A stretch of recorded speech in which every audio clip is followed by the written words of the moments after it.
Bonjour et bienvenue sur la chaîne Paradoxe. Arrêtez tout. Une vidéo en milieu de semaine, voilà quelque chose de bien paradoxal. En fait, j'ai décidé de vous faire une compilation de l'ensemble des épisodes sur les deux enveloppes. Commençons par l'énoncé du paradoxe tel que le statisticien américain Sandy Zabel le présente en 1987. A, B et C jouent le jeu suivant. C agit comme arbitre et place une somme d'argent non précisée, X, dans une enveloppe, et la somme 2X dans une autre enveloppe. L'une des deux enveloppes est ensuite remise à A, l'autre à B. A ouvre son enveloppe et voit qu'elle contient 10 euros. Il raisonne alors ainsi. Il y a 50% de chances que l'enveloppe B contienne la plus petite somme X, qui serait donc de 5 euros, et 50% de chances que l'enveloppe B contienne la plus grande somme 2X, qui serait alors de 20 euros. Si j'échange les enveloppes, mes avoirs attendus seront de 1 demi fois 5 euros plus 1 demi fois 20 euros, qui est égal à 12,5 euros. 2,5 euros au-delà de mes avoirs actuels.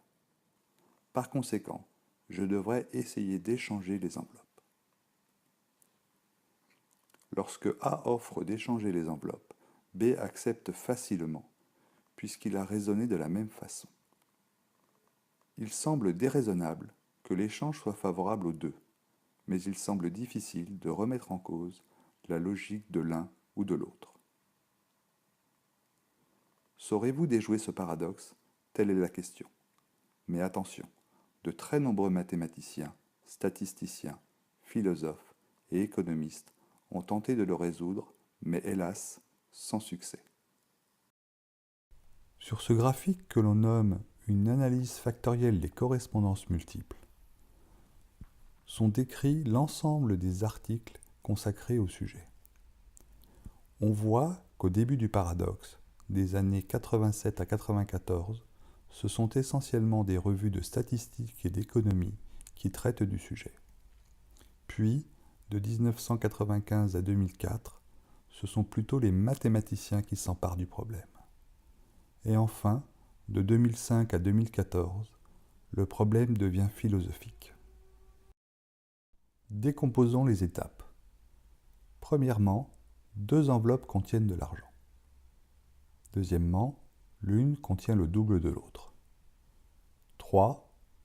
On remet au joueur A et au joueur B une enveloppe. 4. Chacun prend connaissance en privé du contenu de son enveloppe. 5. Simultanément, chaque joueur raisonne sur les montants possibles de l'autre enveloppe et attribue des probabilités à ces montants. 6. Chacun calcule le produit des probabilités par les gains possibles et trouve un résultat supérieur de 25% au montant de sa propre enveloppe. 7. À la vue de ce résultat, chacun considère qu'il a intérêt à changer d'enveloppe et propose l'échange. 8. Pourtant, dans l'échange, ce que gagnera l'un, l'autre le perdra. Et enfin 9. Les deux joueurs ne peuvent avoir simultanément intérêt à échanger. Afin de discuter des différents points énumérés dans cette liste, je vais vous présenter une succession de variantes du paradoxe, en commençant par celle-ci. Un père dit à ses deux fils qu'il a placé avec équiprobabilité 10, 100, 1000, 10 000 ou 100 000 euros dans une enveloppe. Ensuite, il a mis 10 fois plus dans une autre enveloppe. Le père tire au sort et donne à chacun de ses fils une enveloppe. L'aîné regarde discrètement l'intérieur et découvre 10 000 euros. Le cadet regarde également discrètement dans son enveloppe et trouve 1 000 euros. Le père demande en privé à chacun de ses fils s'il est prêt à changer d'enveloppe avec son frère. L'aîné se dit qu'il a une chance sur deux pour que l'autre enveloppe contienne 1 000 euros et une chance sur deux pour qu'elle contienne 100 000 euros. Il en conclut qu'il a intérêt à changer et accepte l'échange. Le cadet, avec un raisonnement similaire basé sur ses 1 000 euros, conclut qu'il a intérêt à changer et acceptent l'échange. Mais il semble impossible que les deux fils aient intérêt à changer. Dans cette variante, certains points sont précisés. 2 enveloppes contiennent de l'argent. Nous savons maintenant les sommes d'argent possibles contenues dans les 2 enveloppes. On remet au joueur A et au joueur B une enveloppe. On sait maintenant que cette remise est faite au hasard. Enfin, simultanément, chaque joueur raisonne sur le montant possible de l'autre enveloppe et attribue des probabilités à ces montants. À la fois les montants possibles et les probabilités attribuées sont indiscutables. L'aîné trouvant 10 000 € dans son enveloppe doit rationnellement attribuer avec équiprobabilité que l'enveloppe du cadet contient 1000 ou 100 000 €. Cela est incontestable. De la même manière, le cadet ayant trouvé 1000 € doit rationnellement attribuer avec équiprobabilité que l'enveloppe de l'aîné contient 100 ou 10 000 €. Cela est également incontestable. Mais de ces 2 constats, on doit alors rationnellement déduire que chacun des 2 fils, en supposant qu'il soit neutre au risque, a un intérêt à changer d'enveloppe. En effet, étant donné que l'aîné a 10 000 €, son espérance de gain en changeant est de 50 500 €. Et de son côté, le cadet, possédant 1000 € a une espérance de gain en changeant de 5 050 €.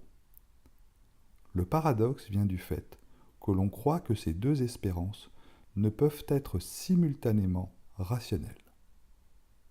Mais pourquoi les 2 raisonnements ne peuvent-ils pas être rationnels simultanément? Ici, chaque fils a une information privée, qui fait de la situation un jeu à information incomplète. Dans une telle situation, la théorie des jeux ne dit pas que les raisonnements sont faux parce qu'ils aboutissent à des croyances incompatibles. Prenons un exemple. Je mets 10 € dans une enveloppe et rien dans l'autre, et vous choisissez une enveloppe au hasard. L'espérance du contenu de votre enveloppe est de 5 €, et dans l'enveloppe restante aussi. J'ouvre discrètement l'enveloppe restante et trouve 10 €. Vous ignorez tout de ma découverte. L'espérance de 5 € du montant de votre enveloppe est-elle devenue irrationnelle pour autant? Évidemment non. Pour vous, vous pensez toujours que l'espérance est de 5 €. Seriez-vous devenu irrationnel parce que moi, je sais que votre enveloppe est vide? Évidemment non. Nous n'avons pas simplement les mêmes informations. Vous l'avez compris. Dans la variante des 2 fils, il n'y a rien d'irrationnel ou de paradoxal à ce que chacun des 2 fils trouve rationnellement et simultanément un intérêt à changer. Et cela, bien que chacun sait que ce que l'un gagnera, l'autre le perdra.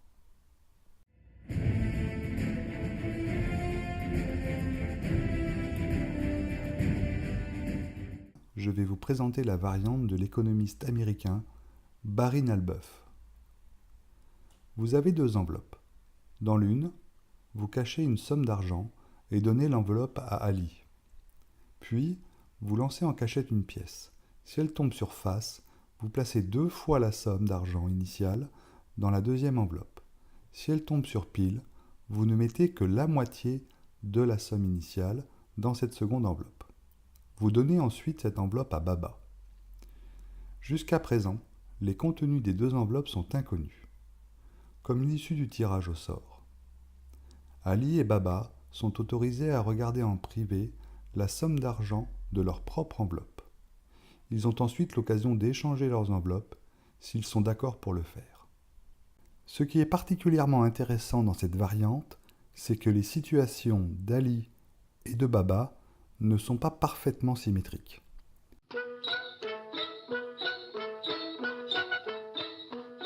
Ali, Ali, Ali Baba, de la mosquée à la Casbah. Quand on m'aperçoit, ce n'est qu'un cri. Bonjour Baba, adieu Ali. Dans cette variante, Ali et Baba se trouvent dans des situations différentes. Bien sûr, chacun n'a connaissance que du montant de sa propre enveloppe, et c'est déjà une différence. Mais celle qui nous préoccupe aujourd'hui est associé au fait que l'enveloppe de Baba contient, sans discussion possible, avec équiprobabilité, soit le double de l'enveloppe d'Ali, soit la moitié de ce montant.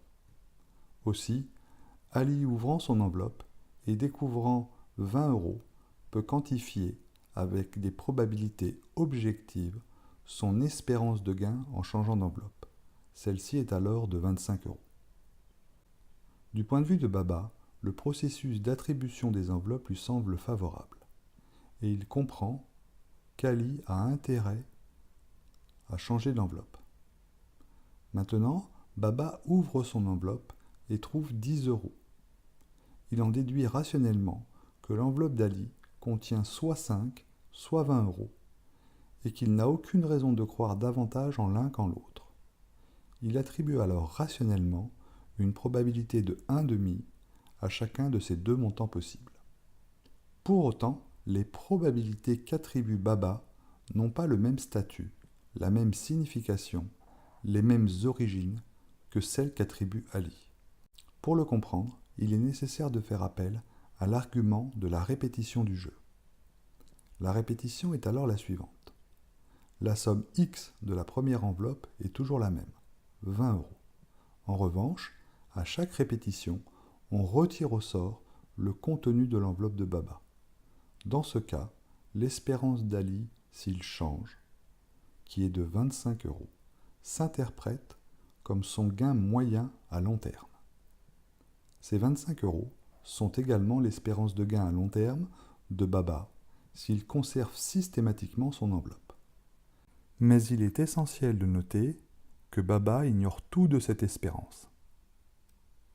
Si Baba échange systématiquement son enveloppe, son espérance de gain à long terme ne sera que de 20 euros. De ce point de vue, il est clair qu'Ali a intérêt à changer d'enveloppe et que Baba, quant à lui, a intérêt à conserver sa propre enveloppe. Mais la question de savoir si cet argument de la répétition de la situation rend irrationnel le calcul initial de Baba quant à son espérance de gain une fois qu'il a ouvert son enveloppe et trouvé 10 euros est un autre problème. On touche ici à l'interprétation de l'espérance de gain et à ce que signifie une probabilité lorsque la situation n'est pas censée se répéter. Plus précisément, Baba ayant en main 10 euros, doit-il faire référence à la répétition du jeu tel que je vous l'ai proposé, ou doit-il faire référence au principe d'indifférence qui lui dicte d'attribuer des probabilités égales aux deux sommes possibles de l'autre enveloppe, c'est-à-dire les 5 ou 20 euros.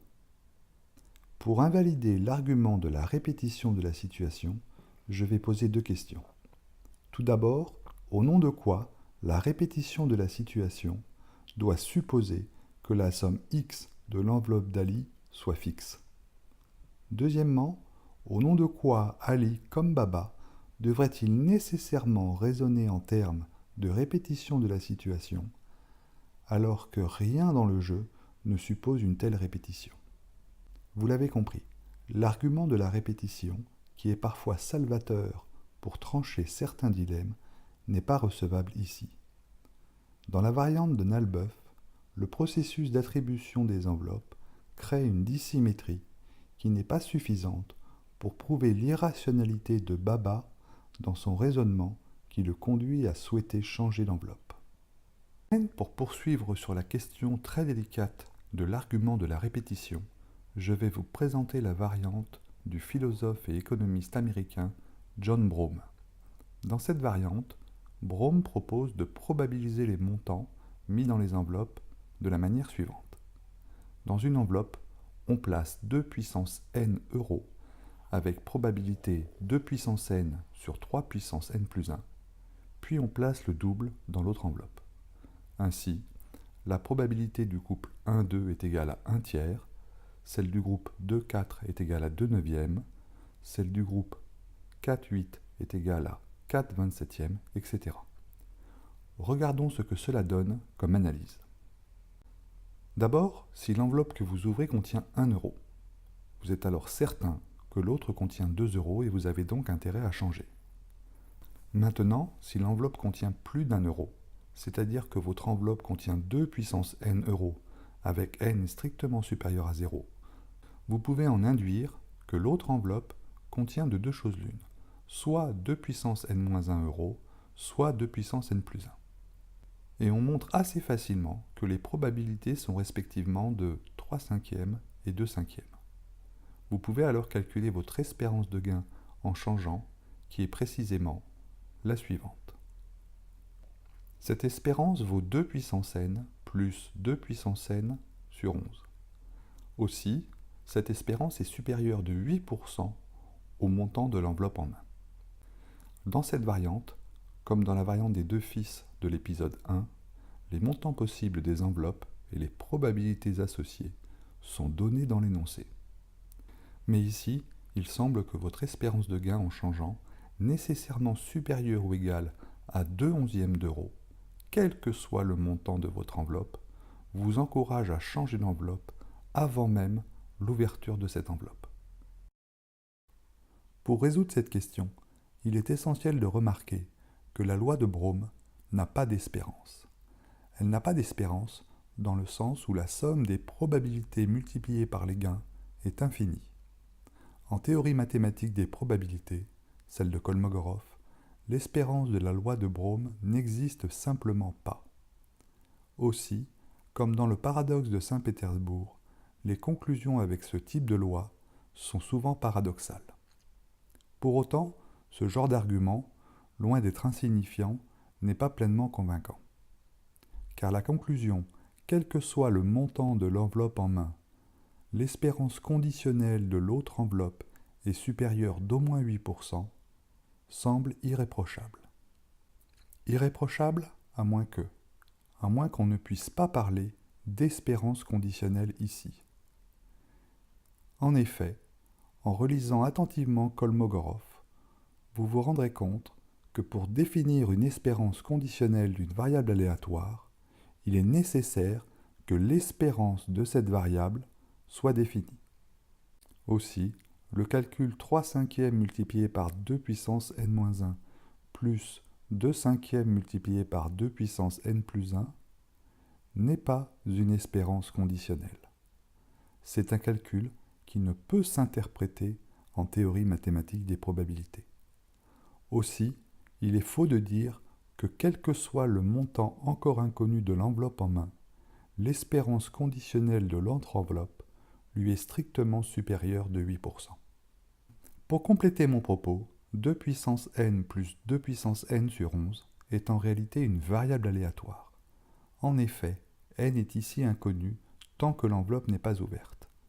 Aussi, pour établir une préférence au changement, il s'agit en réalité de comparer l'espérance de 2 puissance n et l'espérance de 2 puissance n plus 2 puissance n sur 11. Or, l'une comme l'autre ne sont pas définies car elles sont divergentes. Ces deux expressions ne sont donc pas comparables.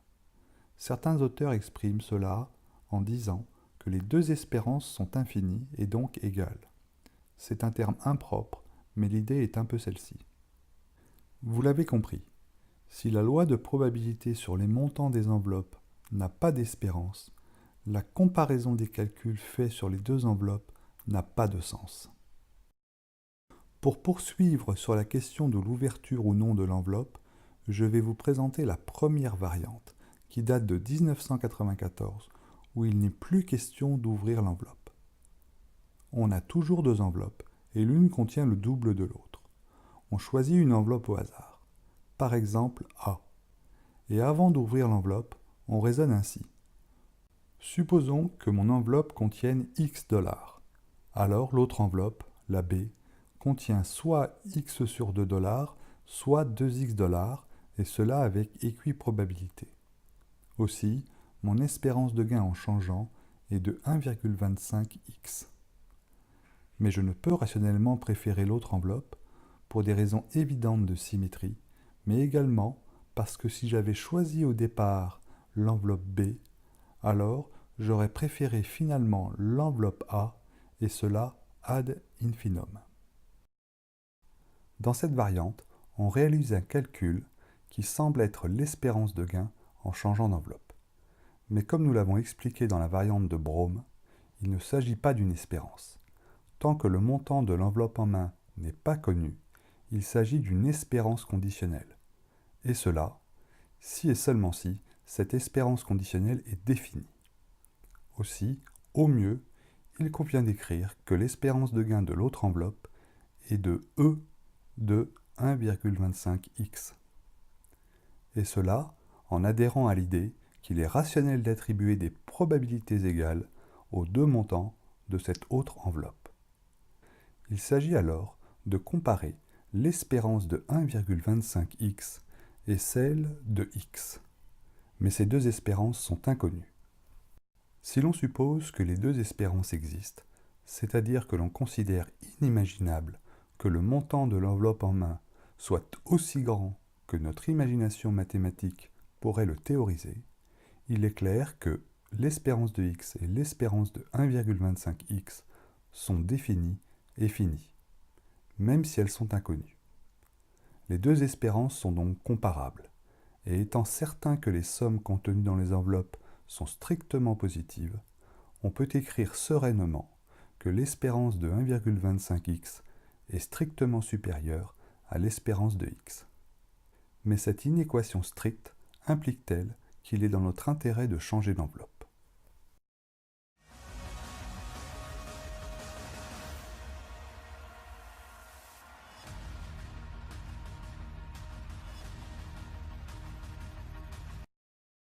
La réponse est non. Mais pourquoi? Eh bien, il faut remonter au concept même d'intérêt rationnel à agir et de préférence stricte. Ici, le fait que l'espérance de 1,25x soit strictement supérieure à l'espérance de x ne suffit pas pour avoir rationnellement une préférence stricte à l'échange. Pour avoir une telle préférence, il faut être rationnellement capable de définir une somme strictement positive que l'on serait prêt à débourser pour changer l'enveloppe. Par exemple, est-il rationnel de proposer 1 euro pour changer l'enveloppe? Pour que cette proposition soit rationnelle, il faut être certain que l'espérance de x ajoutée de 1 reste strictement inférieure à l'espérance de 1,25x. Mais vous l'avez compris, vous ne pouvez pas déduire cela des conditions du jeu. En toute généralité, aucune somme strictement positive n'est rationnellement définissable. Tant que l'enveloppe n'est pas ouverte, vous ne pouvez pas avoir rationnellement une préférence stricte pour l'autre enveloppe, et vous n'avez donc pas intérêt à changer. Outre le fait que cette analyse résout, de mon point de vue, le paradoxe des deux cravates, qui est un autre paradoxe, elle nous assure qu'avant l'ouverture de l'enveloppe, il n'y a aucun intérêt à changer l'enveloppe. C'est rassurant, non? Pour autant, cela ne résout pas le cas où l'enveloppe en main est ouverte et où je découvre 10 euros. Au contraire, de ce que je viens de dire, il semble que l'on ait intérêt à changer d'enveloppe, car il est clair que pour cet exemple, 12,5 euros est strictement supérieur à 10 euros plus 1 euro. Deux questions restent alors en suspens. Est-il rationnel de croire que l'autre enveloppe contient avec des probabilités égales 5 ou 20 euros? Et deuxièmement, est-il rationnel de changer d'enveloppe dès la connaissance du montant en main, et quel que soit ce montant, alors qu'il est irrationnel de changer d'enveloppe avant l'ouverture de celle-ci? Nous allons analyser la question de l'équiprobabilité des deux sommes contenues dans l'autre enveloppe. Vous avez ouvert votre enveloppe et trouvé 10 euros. Quelle probabilité devez-vous attribuer aux deux montants, 5 et 20 euros, possiblement contenus dans l'autre enveloppe? J'ai déjà discuté de cette question dans l'épisode 4 de cette saga. Selon le principe d'indifférence, il n'y a aucune raison de croire qu'il y a davantage de chances qu'il y ait 5 ou 20 euros dans l'autre enveloppe. Vous devez rationnellement attribuer des probabilités égales. Mais nous le savons, le principe d'indifférence est très subtil et les arguments contre ce principe sont difficiles à déjouer. Ici, le problème vient du fait que l'attribution de probabilités égales ne dépend pas du montant que l'on a découvert dans son enveloppe. En effet, en toute généralité, en découvrant 100 euros, vous n'avez aucune raison de croire que l'autre enveloppe contient davantage 50 que 200 ou 200 que 50 euros. Aussi, quel que soit le montant que vous découvririez, vous devriez attribuer des probabilités égales aux deux montants possibles de l'autre enveloppe. Mais une fois encore, en toute généralité, il existe une infinité de montants possibles pour le contenu de votre enveloppe. Et cela signifierait que l'on accepte l'existence d'une loi de probabilité uniforme sur un ensemble infini dénombrable. Or, selon la théorie des probabilités de Kolmogorov, une telle loi n'existe pas. Mais comme souvent, c'est mal comprendre le principe d'indifférence que de raisonner ainsi. Ce principe ne traite que d'un nombre fini d'alternatives. Et en imaginant une infinité d'alternatives, ce n'est en réalité pas le principe d'indifférence que l'on remet en cause. Mais plus important, imaginer une infinité d'alternatives, c'est se projeter dans une infinité de répétitions du jeu. Le fait qu'il n'existe pas de loi de probabilité uniforme sur un ensemble infini dénombrable n'invalide pas l'attribution de probabilités égales à chaque fois que vous ouvrez l'enveloppe. Vous l'avez compris, une fois l'enveloppe ouverte, l'attribution de probabilités égales aux deux montants possibles de l'autre enveloppe est rationnelle. Le contre-argument de l'infini n'est pas recevable. Maman disait toujours, la vie c'est comme une boîte de chocolat. On ne sait jamais sur quoi on va tomber.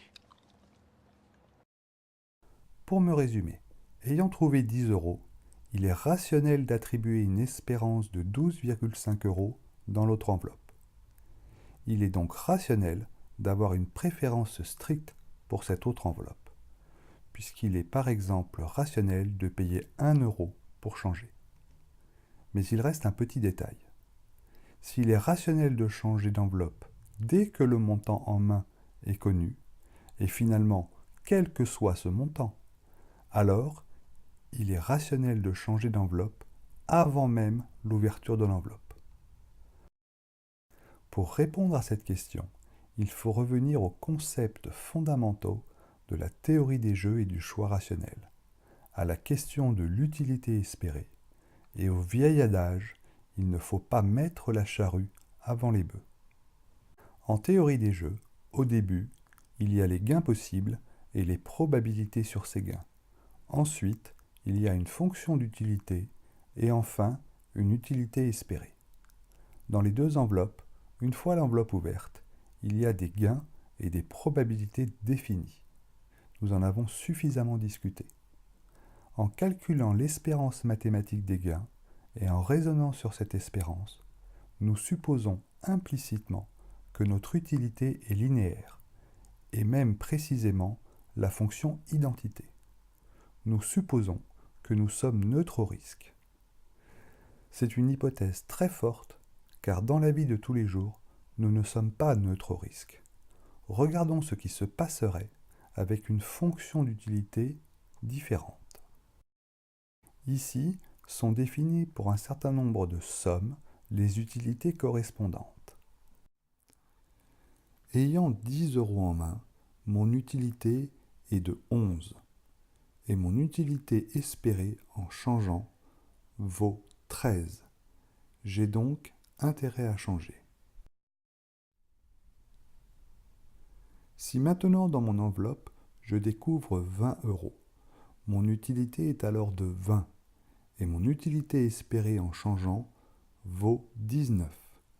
J'ai donc intérêt à garder mon enveloppe et à ne pas échanger. Vous êtes rassuré ? Vous voyez qu'avec une utilité non linéaire, votre décision de changer ou non d'enveloppe dépend du montant découvert dans votre enveloppe. Aussi, si votre utilité n'est pas linéaire, vous comprenez que l'ouverture ou non de l'enveloppe est importante pour prendre rationnellement votre décision. Ça y est, vous l'avez compris, dans le paradoxe des deux enveloppes, si l'on suppose que votre utilité est linéaire, quel que soit le montant découvert dans l'enveloppe, hypothèse bien peu réaliste, je vous l'accorde, vous savez avant même d'avoir ouvert l'enveloppe que dès que vous l'aurez ouverte, votre calcul vous conduira à préférer strictement notre enveloppe. Mais il ne faut pas mettre la charrue avant les bœufs. Tant que vous n'avez pas ouvert votre enveloppe, même étant totalement neutre au risque, il est irrationnel de préférer strictement l'autre enveloppe. Ça y est, je peux conclure la saga des deux enveloppes. La source du paradoxe des deux enveloppes de Zabel n'est pas l'attribution de probabilités égales. La source du paradoxe n'est pas non plus le calcul de l'espérance de gain en changeant.